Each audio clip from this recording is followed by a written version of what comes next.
Cuando un coche sufre un aparatoso accidente,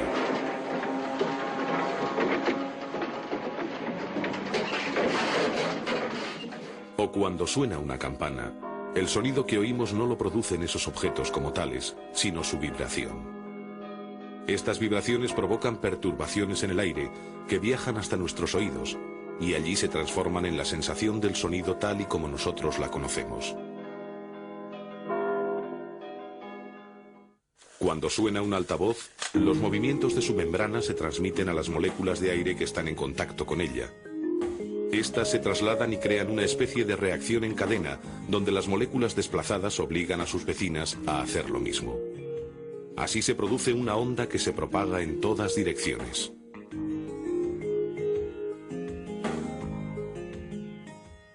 Si una superficie vibra con fuerza, el sonido es fuerte, es decir, tiene mayor intensidad.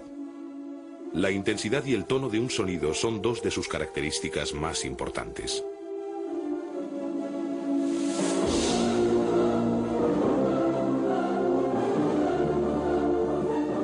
El tono depende de la frecuencia de la vibración. Si la frecuencia es alta, es decir, si la vibración es rápida, el sonido es agudo. Si la vibración es lenta, el sonido es grave. La frecuencia del sonido se mide en hercios. El ser humano puede captar una franja muy amplia de sonidos que va de 20 a unos 20.000 hercios. El zumbido de una abeja tiene unos 30 hercios, mientras que el de un mosquito ronda los 18.000.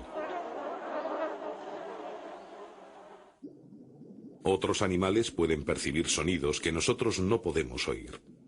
Este es el caso de los delfines o los murciélagos, que pueden captar ultrasonidos de hasta 200.000 hercios. El sonido no puede transmitirse en el vacío, porque en el vacío no hay moléculas que vibren y lo transmitan. Pero siempre que haya un medio, el sonido, igual que otras ondas de energía, se desplaza en una línea recta. Además, se refleja después de chocar contra una superficie como una pared y puede pasar a través de aberturas, como una ventana. Después se extiende en todas direcciones, lo que da la sensación de que los focos emisores son las aberturas. Sin embargo, el oído humano es tan preciso que por la pequeñísima diferencia en la recepción entre un oído y otro se puede precisar la procedencia de un sonido. El órgano del oído puede detectar una gran variedad de sonidos al mismo tiempo. En una fiesta podemos concentrarnos en lo que nos está diciendo la persona que tenemos enfrente, porque el cerebro selecciona los sonidos que nos interesan y descarta los demás. El oído es un órgano especialmente diseñado para captar las ondas sonoras con la mayor efectividad y trabaja las 24 horas del día, incluso cuando dormimos. Su estructura es compleja y delicada. Por eso se encuentra protegido por los huesos del cráneo. Está compuesto por tres partes principales: el oído externo, el oído medio y el oído interno. La oreja tiene la función de localizar y captar los sonidos, que luego concentra en el conducto auditivo, de unos 2,5 centímetros de longitud. En este conducto el aire se calienta para adaptarse a la temperatura corporal. Está tapizado por pelos y glándulas que segregan cerumen y retienen las partículas y bacterias que podrían ser peligrosas. La onda sonora recogida por la oreja recorre el canal auditivo y choca contra el tímpano, una membrana con un espesor parecido al de una hoja de papel. Al recibir la onda, el tímpano comienza a vibrar y transmite su movimiento a los tres huesecillos del oído medio: martillo, yunque y estribo.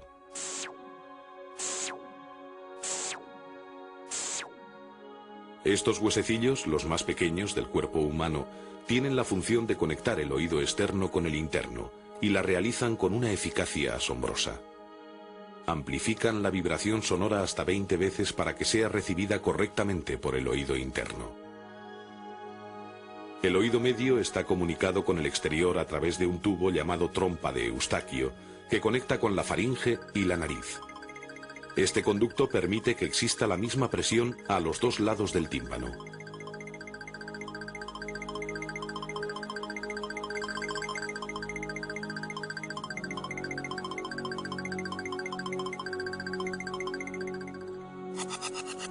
El oído interno es un complejo sistema de canales óseos y tubos membranosos en forma de caracol rellenos de líquido, donde las ondas sonoras se transforman en estímulos nerviosos.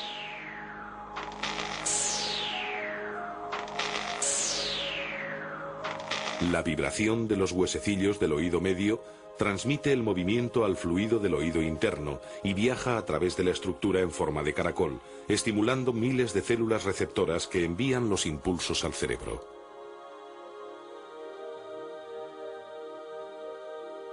Además del caracol, en el oído interno también están alojados los órganos del equilibrio y de la posición, indispensables para un ser que anda sobre dos extremidades.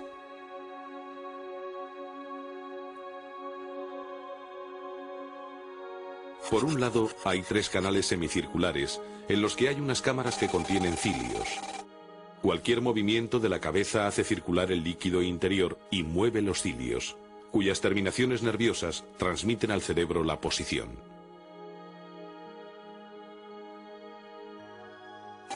Otras cámaras perciben los cambios de la posición respecto a la gravedad. También contienen cilios, rodeados de una sustancia gelatinosa.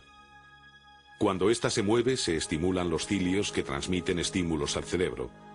Allí toda esta información se integra con los informes visuales para controlar la posición corporal. Cuando las informaciones no coinciden, se produce la sensación de vértigo. Prácticamente todos los animales pluricelulares tienen órganos específicos para controlar la posición de su cuerpo y su relación respecto a la fuerza de la gravedad. Los órganos del equilibrio del hombre tuvieron su origen en los peces y han sufrido pocos cambios importantes desde entonces. El oído humano es un instrumento asombroso y de una precisión extrema.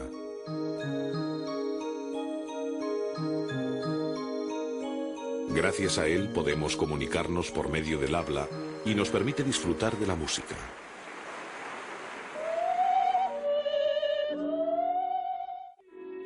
El sonido puede influir en el temperamento humano de una manera extremadamente sutil. La música puede suavizar o excitar el ánimo y el ruido puede provocar desde el mal humor hasta la depresión grave. La intensidad del sonido se suele medir en decibelios.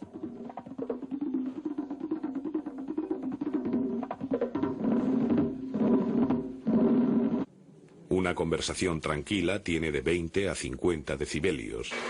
Un tren en marcha 90. A partir de los 100 decibelios el ruido es molesto. El despegue de un reactor o un concierto de rock producen entre 110 y 140 decibelios. Más allá de este límite, el ruido produce dolor y pérdidas auditivas que pueden ser permanentes. La exposición prolongada al ruido, aunque no sea excesivo, puede provocar una sordera parcial. Dificulta la comunicación y muchas veces puede causar problemas psicológicos.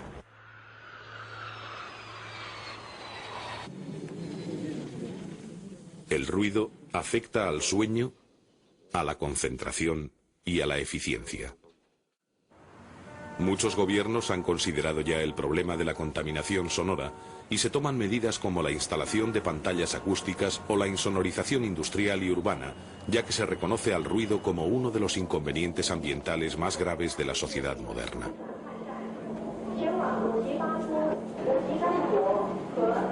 En la mayoría de los países desarrollados, los jóvenes han perdido capacidad de audición respecto a las generaciones precedentes, ya que pasan muchas horas escuchando música a un volumen excesivo.